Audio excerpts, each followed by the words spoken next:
Akhir-akhir ini kita sering melihat bahwa kekerasan itu meningkat, baik di kalangan anak-anak di sekolah maupun di luar dari sekolah. Bullying terjadi. Jadi seorang anak yang menganggap dia punya kekayaan, punya kemampuan, punya hak untuk menekan, untuk menyiksa, untuk membuat orang lain menderita.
Saya Charlotte Priyatna, saat ini saya sedang berada di Sekolah Atalia yang sudah berdiri sejak 28 tahun yang lalu. Saya melayani di sekolah ini dan juga saya melayani di MPK, Majelis Pendidikan Kristen Indonesia, juga sebagai board member Family First Indonesia. Keluarga saya memiliki seorang suami, 3 orang putra dan 2 orang mantu, serta seorang cucu.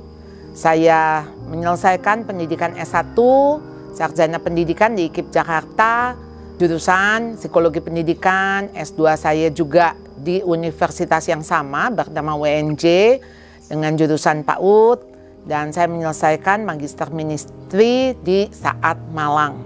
Saat ini sedang menyelesaikan S3 Pendidikan di EGST.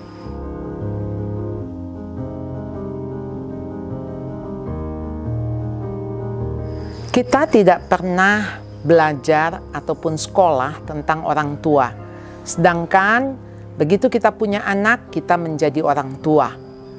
Jadi kapan kita belajar? Sedangkan anak-anak kita adalah anak-anak yang menuju masa depan.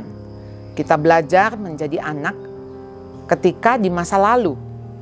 Dan pengalaman di masa lalu dengan pengalaman yang akan datang anak-anak kita tidak pernah sama. Oleh karena itu setiap orang tua harusnya belajar tentang parenting.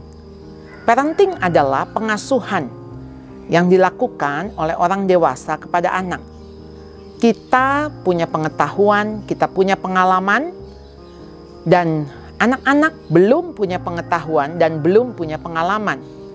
Oleh karena itu kenapa ketika orang tua mendidik dan membesarkan anak-anaknya, orang tua perlu mengenal lebih dulu tentang anaknya, tentang perkembangannya, tentang tantangannya ke depan, dan apa yang dilakukan orang tua supaya tepat guna, tepat sasaran, dan anak-anak yang dibesarkan menjadi sesuai dengan apa yang Tuhan inginkan.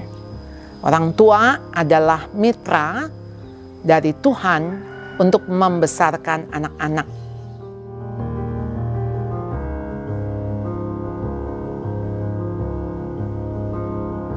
Parenting itu tentu pengasuhan yang sifatnya sangat umum, universal.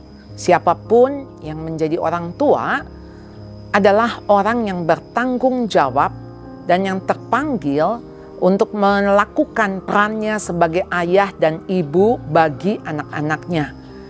Namun, kita ini ada di dalam sebuah sistem budaya.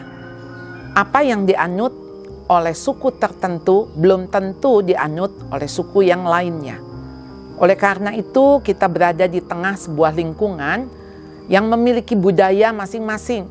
Contoh, ketika Barat menganggap anak memanggil orang tua dengan namanya itu tidak masalah. Tapi beda dengan kita di Indonesia yang harus memanggil kata depan, om, tante, papa, mama, dan itu dikatakan hormat. Nah, sebetulnya bukan soal perilaku tetapi motivasi. Karena hormat itu bukan hanya di dalam perilaku yang ditampilkan tetapi motif yang di dalamnya. Oleh karena itu, parenting itu adalah membangun sikap hati, membangun motivasi yang ada di dalam diri anak.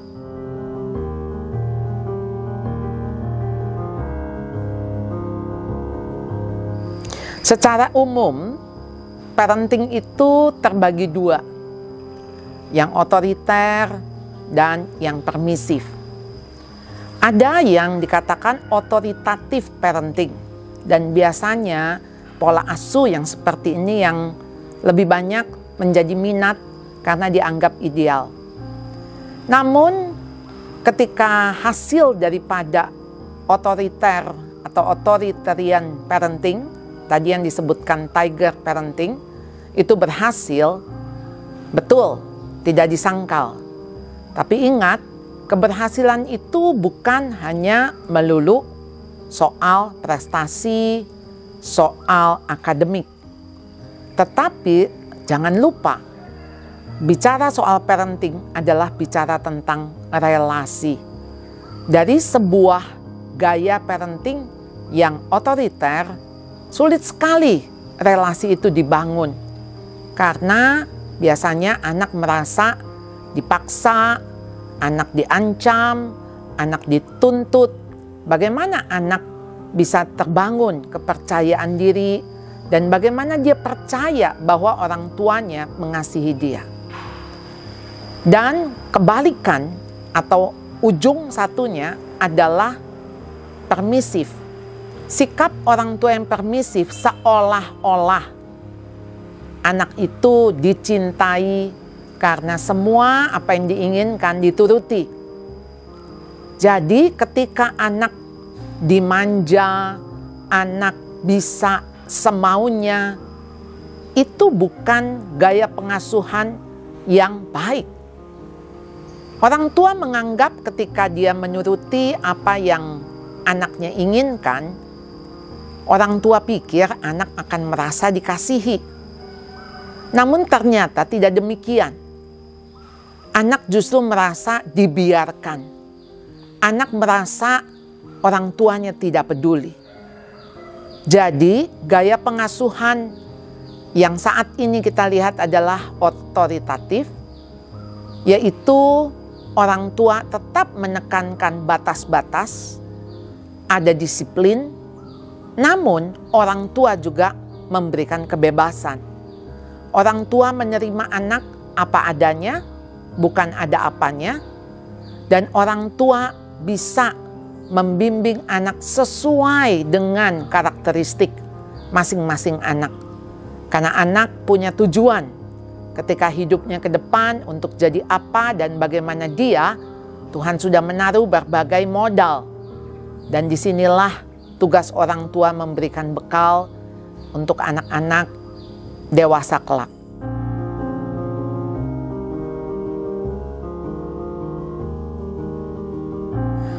Orang tua, semua orang tua pasti ingin anaknya baik dan berhasil. Cuma apa yang menjadi definisi baik dan berhasil?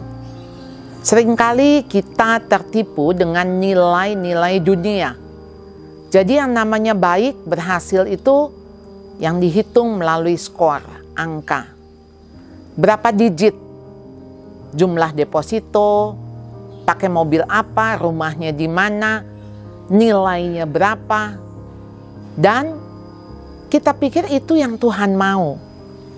Ternyata keberhasilan itu bukanlah soal pencapaian, bukan soal apa yang dipakai, Tapi keberhasilan ketika anak-anak kita bisa hidup di dalam kebenaran. Ketika anak-anak kita terpanggil sesuai dengan rencananya. Ketika anak-anak kita memiliki karakter yang Kristus inginkan. Jadi, apa yang harus dilakukan oleh orang tua? Ketika orang tua hanya memikirkan kognitif anak semata, justru itu sangat berbahaya. Buat apa ketika anak itu pandai, akademiknya bagus, tapi egois dan sombong? Dia tidak akan berguna, apalagi berdampak bagi orang lain. Karena akan menghasilkan pribadi-pribadi yang justru mungkin merusak lingkungannya. Tetapi ketika dia tahu bagaimana apa yang dimiliki, apa yang menjadi modalnya, karena tiap anak pasti punya modal yang Tuhan berikan. Dan anak-anak itu tahu menggunakan kecerdasan-kecerdasan yang dimiliki. Maka hal itu akan berdampak, berguna, dan memuliakan Bapa yang di surga. Jadi nggak penting anak itu terkenal atau tidak. Tapi yang penting ketika anak itu kenal dirinya, tahu dirinya, siapa dirinya, dan dia tahu siapa yang menciptakan dirinya. Jadi hidupnya bagi siapa? Ketika dia tahu hidupnya bagi Allah yang menciptakan dan Tuhan punya tujuan, maka dia nggak akan sembarangan, dia juga nggak akan putus asa, dia juga nggak akan sombong, karena dia berada di takaran, di tempat yang pas. Dia tahu kelemahannya, tapi dia juga tahu kelebihannya. Itu yang membuat ketika dia mengenal siapa dirinya, dia bisa berguna, dan itulah yang dikatakan orang tua berhasil ketika menjadi orang tua. Jadi bukan apa yang didapat, tetapi apa yang diberikan oleh anak-anak kita di dalam hidupnya di dunia ini.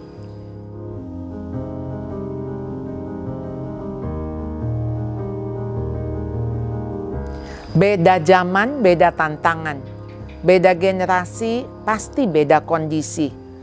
Saat ini di mana teknologi, kita melihat perkembangannya begitu cepat sekali. Dan teknologi kalau tidak disikapi dengan bijak, maka dia akan merusak. Bukan untuk menolong. Ibarat pisau. Pisau itu ketika kita tahu bagaimana menggunakannya, dan untuk apa dipakai, pasti berguna. Tapi pisau di tangan seorang penjahat atau di tangan seorang anak kecil yang tidak tahu bahayanya pisau, pasti akan mencelakakan. Oleh karena itu, tantangan orang tua di zaman atau di masa kini adalah orang tua yang harus bisa melihat zaman, melihat tanda-tanda zaman. Apa yang menjadi tantangan? Kita tidak bisa keluar daripada zaman ini. Di mana sekarang ini waktu itu semakin sempit. Padahal waktu itu sama 24 jam satu hari. Tapi bagaimana kita menggunakannya, bagaimana kita melalui dan melewatinya, itu yang paling penting. Waktu sebagai sarana. Jadi dengan adanya teknologi, harusnya itu dipakai untuk membangun relasi. Karena sasaran kita adalah relasi. Orang tua yang tahu tujuannya adalah membangun relasi dengan anak, maka akan melihat alat-alat teknologi ini justru menolong, membantu. Bukan alat-alat ini sebagai menjauhkan hubungan orang tua dan anak. Ketika anak-anak tenggelam, bermain games, atau dia chatting dengan teman, dia membuka sosial media, orang tua sering sekali menyalahkan alat tersebut. Sebetulnya alat itu tidak salah, karena alat itu bisa digunakan, sama seperti pisau tadi. Jadi masalahnya ketika orang tua tidak memahami apa sih yang menjadi tujuan di dalam membesarkan anak, kecuali satu, relasi. Apapun harus kita singkirkan demi relasi. Karena relasi itu sulit dibangun, tapi mudah dihancurkan. Jadi sebagai saya yang bergelut dengan dunia parenting, saya terus-menerus mengingatkan untuk orang tua apa yang menjadi fokus ketika membesarkan anak. Bangunlah relasi sedini mungkin. Karena ada saatnya di mana anak-anak itu akan pergi meninggalkan kita. Apa yang tersisa yaitu relasi. Dan apa yang kita bawa, yang kita bangun selama ini sampai ke akhir hidup kita adalah relasi.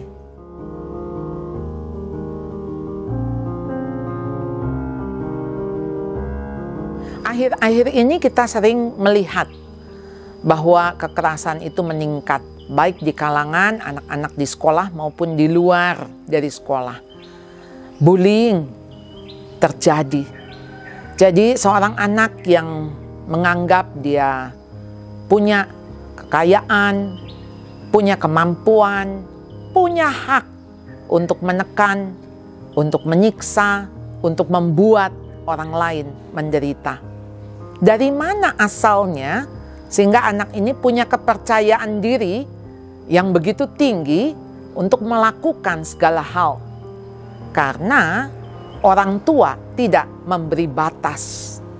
Ketika anak berada di dalam batasan, dia tahu dia boleh melakukan hanya di dalam batasan, tidak keluar batas.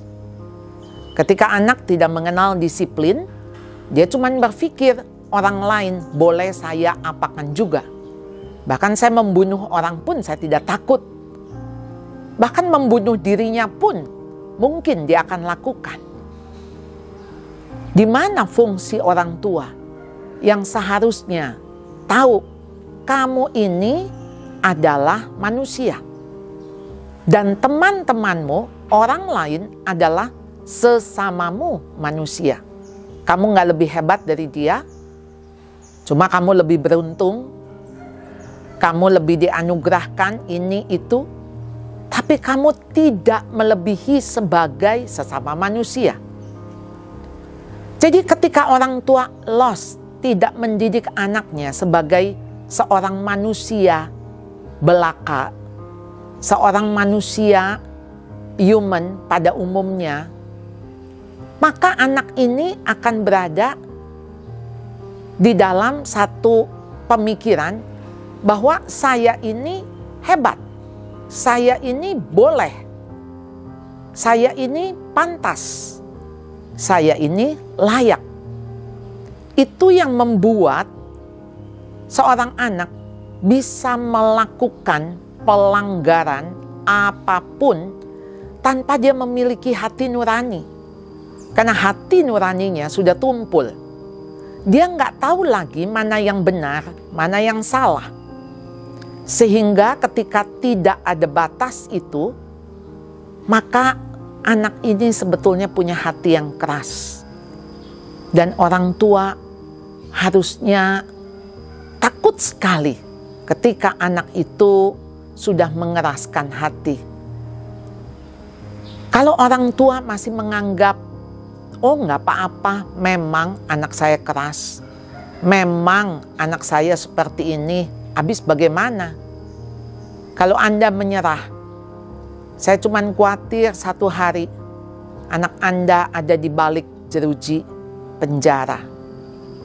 Oleh karena itu, kenapa anak-anak harus disadarkan siapa dirinya? Dia bukan apa-apa, bukan siapa-siapa. Dia hanya manusia biasa. Kalaupun dia memiliki segala kelebihan, itu datangnya dari Tuhan. Itu anugerah. Dan kewajibannya adalah sebagai penata layan, sebagai steward, dia sebagai hamba.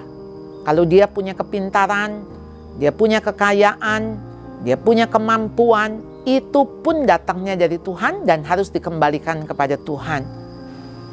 Anak-anak yang rendah hati pasti akan dihindari dari sikap bullying. Tapi kalau contohnya saja dari orang tua, ketika orang tuanya bersikap seperti punya hak, kalau orang tua menganggap bahwa dirinya boleh melakukan apa saja, tidak heran anak pun sebagai peniru ulung akan melakukan hal yang sama, bahkan lebih daripada orang tuanya. Jadi ingat, anak-anak belajar bukan dari apa yang kita katakan, tapi anak belajar dari apa yang dilihat, yaitu apa yang dilakukan oleh orang tuanya.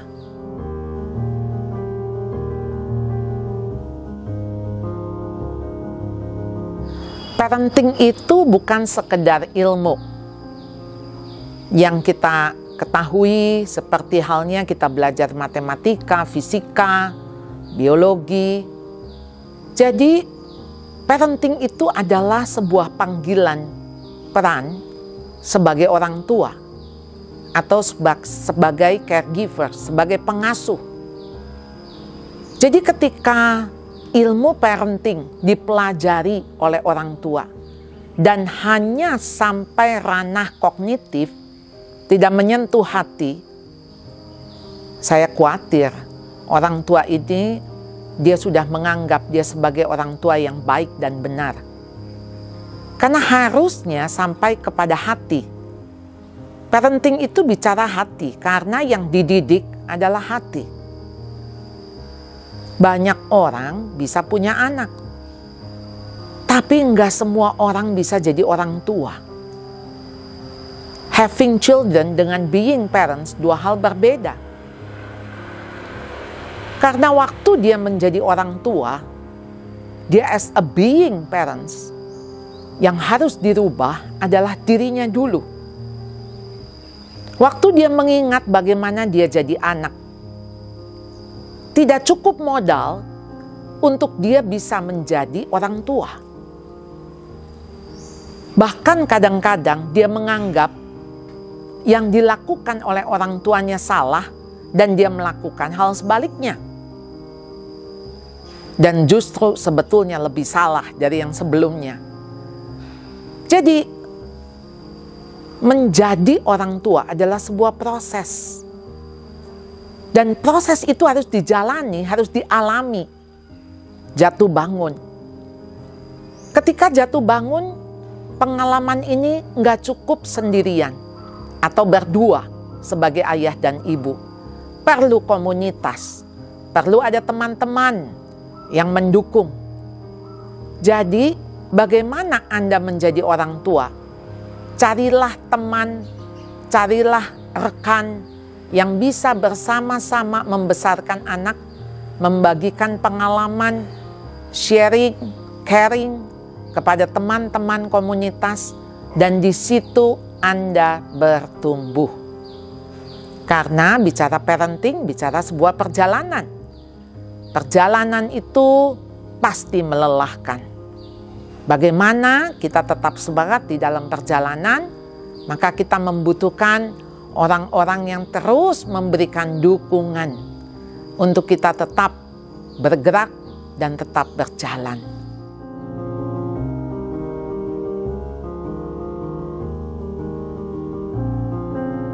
Orang tua yang di desa harusnya lebih beruntung ketika dia tidak mendapat akses dunia media sosial. Karena menjadi orang tua, Tuhan itu tidak pernah melepas orang tua untuk berjalan sendiri. Dia pasti menyertai. Orang tua diberi hati, naluri sebagai orang tua. Sebagaimana kita melihat pada hewan. Sebagian besar hewan, ketika dia menjadi induk, menjadi orang tua bagi anaknya. Ada perilaku-perilaku yang kita lihat sebagai insting. Dia akan mengerami, dia akan memimpin anak-anaknya, akan ngajarin anak-anaknya untuk terbang.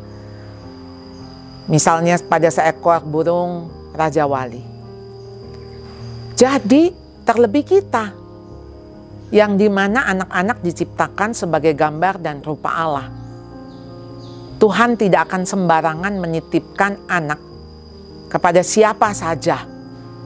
Pasti dia akan memilih. Dan kalau Anda dipilih, Anda tidak perlu takut, Anda pasti diperlengkapi. Kalau Anda diperlengkapi, Anda pasti diberi kekuatan dan diberi kemampuan. Jadi ketika orang tua yang sangat terbatas dengan informasi-informasi tentang ilmu parenting, nggak usah takut, nggak usah khawatir. Yang paling penting yang orang tua harus lakukan bagi anak-anaknya, bawa anak-anak itu kepada Tuhan. Ajarkan anak-anak itu mencintai Tuhan lebih dari apapun, sehingga dia membenci dosa lebih dari apapun. Dan ajarkan untuk anak-anak ini bukan hanya takut kepada Tuhan, tetapi takut menyakiti hati Tuhan. Sehingga relasi yang dibangun antara anak dan Tuhan itu terwujud melalui relasi yang orang tua bangun kepada anaknya. Anak melihat orang tuanya mengasihi Tuhan, maka anak akan terdorong untuk dia pun juga mengasihi Tuhan. Jadi ketika orang tua yang sederhana, tidak perlu takut, tidak perlu gentar, karena Anda tidak memiliki pengetahuan cukup. Yang pasti Tuhan akan memberi hikmat kepada Bapak Ibu orang tua yang takut Tuhan, bagaimana cara mendidik anak-anak di tengah-tengah zaman yang rusak dan berdosa ini.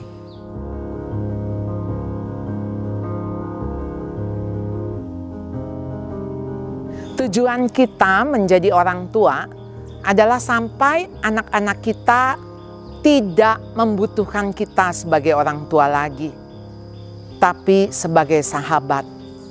Jadi apa yang orang tua harus lakukan, yaitu membangun persahabatan, membangun relasi dengan anak-anaknya. Tapi bukan sejak kecil mereka adalah sahabat kita. Mereka adalah anak kita yang kelak ketika mereka dewasa, mereka adalah sahabat kita. Oleh karena itu, bagaimana mereka harus menjadi pribadi yang matang ketika mereka dewasa? Penting sekali orang tua belajar apa yang harus diajarkan, apa yang harus dididik, apa yang harus dilakukan terhadap anak-anaknya. Oleh karena itu, mari kita sebagai orang tua jangan pernah menyerah sekalipun lelah. Tiap anak memiliki fasenya. Ada fase-fase di mana anak itu manis, tapi ada fase-fase di mana Anda bergumul dengan anak-anak Anda. Tetap lewati masa-masa itu, karena pasti ada kisah, ada cerita yang Tuhan izinkan untuk Anda alami, dan cerita itu menjadi berita yang akan kita sharingkan kepada orang-orang lain, dan kisah-kisah itu akan menjadi kisahnya Allah. My story is His story. Kiranya Tuhan dipermuliakan melalui apapun yang kita lakukan.